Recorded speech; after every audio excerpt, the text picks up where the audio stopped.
Hello, everybody. This is for week 3, the budget types and formats. Once again, my name is Abigail Morga, and this is for MPA 530. So, per our week 1 assignment, we chose a budget from a city. I picked the city of Colton. I'm going to be talking about the information I found through journals and also their budget for this year, for the fiscal year, which is going to be program based. And I'll provide you information as to how I arrived to that conclusion, and then we'll go over the pros and cons of that type of format. The city of Colton uses a program and line item budgeting uh, system. And on this slide, you can see various snaps of content that I have posted for your guys' information. And you'll see how program-based budgeting is basically where they allocate funds for different departments and activities in order to manage the cash flow of the organization, which is what this city government is doing.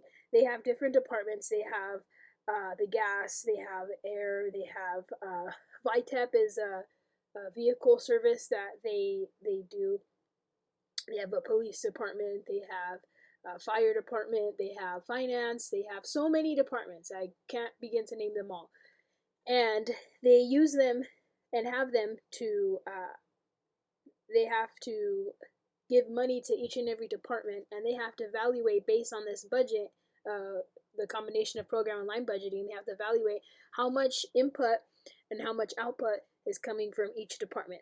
How much money will we have for this year based on last year's data? So they keep financial data so they can give accurate projections and forecast what is going to be either left or what they're not going to have, and to adjust as needed after they submit their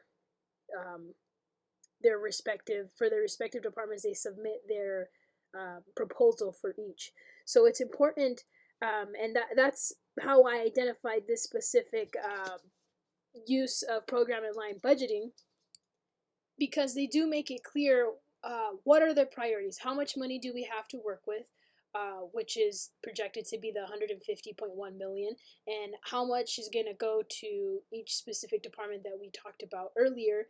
And a lot of it they have to take in consideration is, what is the projected salary that we're going to pay, how much in raises are we offering, what are the benefits we offering, how much is that going to cost the city, and what is it going to cost to have these specific people who have degrees, who they would need to have their educational incentive for that 5% on top of their salary. So they need to take every single little thing into consideration so that their results are accurate as needed for their budget process.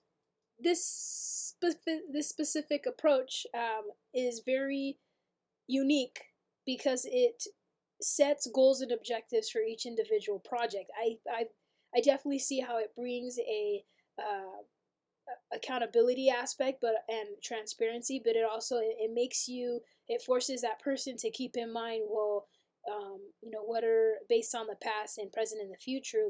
You have to see everything from every side. You can't just look at, okay, this is how much we're going to get, so we're just going to do this. Like, no, you have to think about what are the possible consequences of that, of giving that certain department more money, and if where will that leave you short at, or will you be okay? You have to think of every single little thing.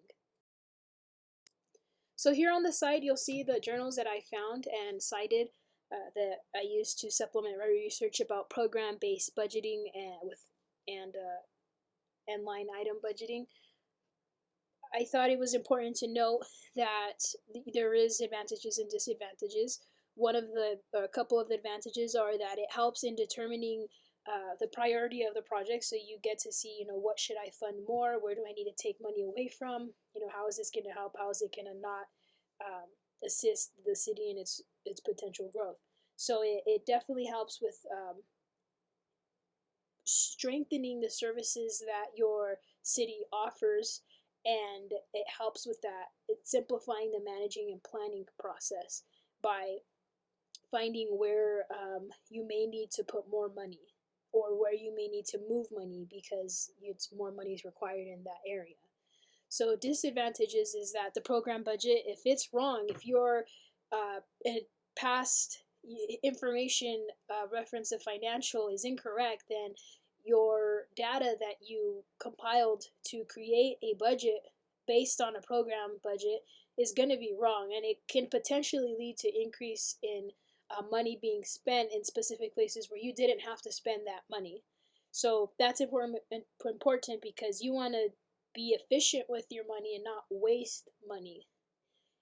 Secondly, a disadvantage is that it also requires a lot of time for the employees who uh, formulate this type of budget, because they have to go back to previous years, see, okay, well, how much did we spend for this, and how much can we expect to spend for this. So they need to look at the past, the present, and and the future as to give a overview of what it'll look like, and to form accurate answers, because if it's not accurate, then it's wrong, and if it's wrong, then that means that creates a problem for the government, the city government, because then they can be, misusing money, and instead of making most of the money that they have in their funds.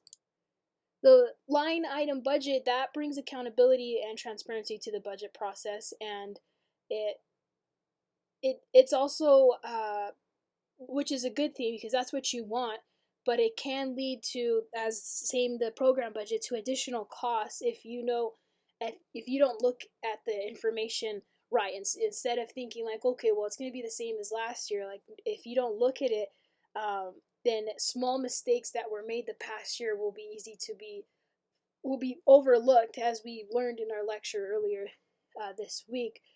But it's a lot similar to not making misusing money, and or wasting money, because we neglected to look at the at how much money, how much less, where we could have reduced money as opposed to increasing the money in that specific place. Alrighty, as we wrap up, I do find this type of budget beneficial because it leaves little room for uh, large mistakes. Like I said, it brings accountability and transparency to the forefront of the organization. So that means little room for corruption within the government to misappropriate the funds or to send them to a different account. It, that type of exchange would be, or if somebody were to do that, it'd be hard to miss, because they are each department is very critical about what the input and the output is. How much did they have to begin, how much they're going to have to the end, and if they don't have around what they did, then they're going to start looking, okay, well, I'm missing this, where did this go, and they will begin to try to connect the dots, per se. So thanks for watching, you guys. Have a great rest of your week.